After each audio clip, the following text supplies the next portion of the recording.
बहुत समय पहले की बात है। एक दूर देश में लूना नाम की एक छोटी सी लड़की रहती थी। लूना कोई साधारण लड़की नहीं थी।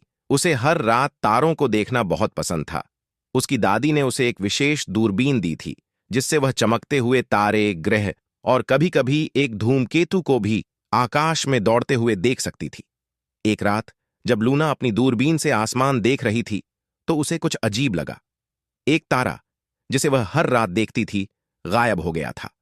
यह तारा, जिसका नाम ट्विंकल था, सबसे चमकीला और लूना का पसंदीदा तारा था। चिंतित होकर लूना ने तय किया कि वह ट्विंकल को ढूंढने और उसे वापस लाने के लिए एक साहसिक यात्रा पर जाएगी। लूना ने अपना छोटा बैग पैक किया, जिसमें कुछ खाने का सामान, एक टॉर्च और उसकी दूरबीन थी। उसने अपनी आंखें बंद कीं, मन ही मन एक गहरी इच्छा की, और धड़ाम, वह अचानक खुद को अंतरिक्ष में तैरते हुए पाई, जहां चारों ओर चमचमाते तारे और रंग बिरंगी आकाश गंगाएं थीं। ट्विंकल कहां हो सकता है, लूना ने सोचा, शनि के छल्लों के पास से तैरते हुए और एक बादल से दूसरे बादल की ओर छलांग लगाते हुए। तभी उसकी मुलाकात झोग नाम के एक दोस्ताना एलियन से हुई। झोग की 3 आंखें थीं, उसकी त्वचा बैंगनी थी और उसके सिर पर दिल के आकार का एंटीना था। झोग ने मुस्कुराते हुए पूछा, तुम यहां अंतरिक्ष में क्यों आई हो, छोटी लड़की? मैं अपने दोस्त ट्विंकल तारे को ढूंढ रही हूं। क्या तुमने उसे देखा है? लूना ने जवाब दिया। झोग ने सिर हिलाया।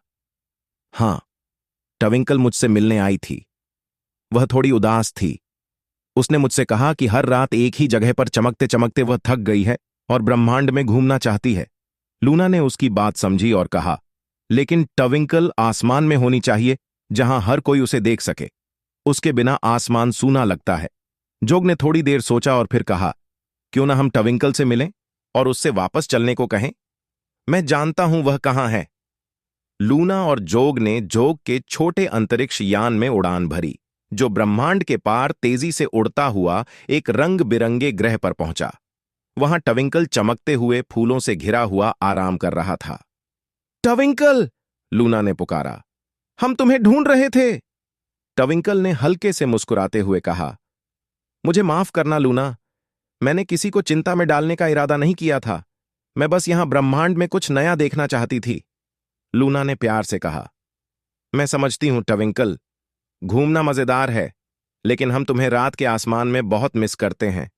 तुम्हारे बिना सितारे वैसे नहीं लगते। ट्विंकल ने सोचा और फिर मुस्कुराई। तुम ठीक कह रही हो लूना, आसमान ही मेरा घर है और वहीं मैं सबसे ज्यादा चमकती हूं। फिर ट्विंकल ने वापस लौटने का फैसला किया।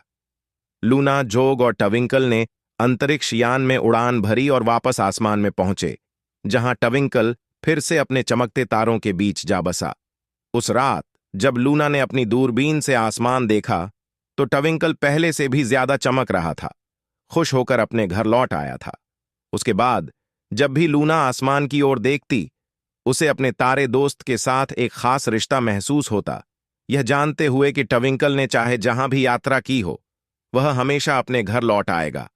और इस तरह लूना, ट्विंकल और जोग खुशी खुशी अपनी अपनी दुनियाओं में रहते रहे, हमेशा एक दूसरे के पास वापस आने का रास्ता खोजते हुए।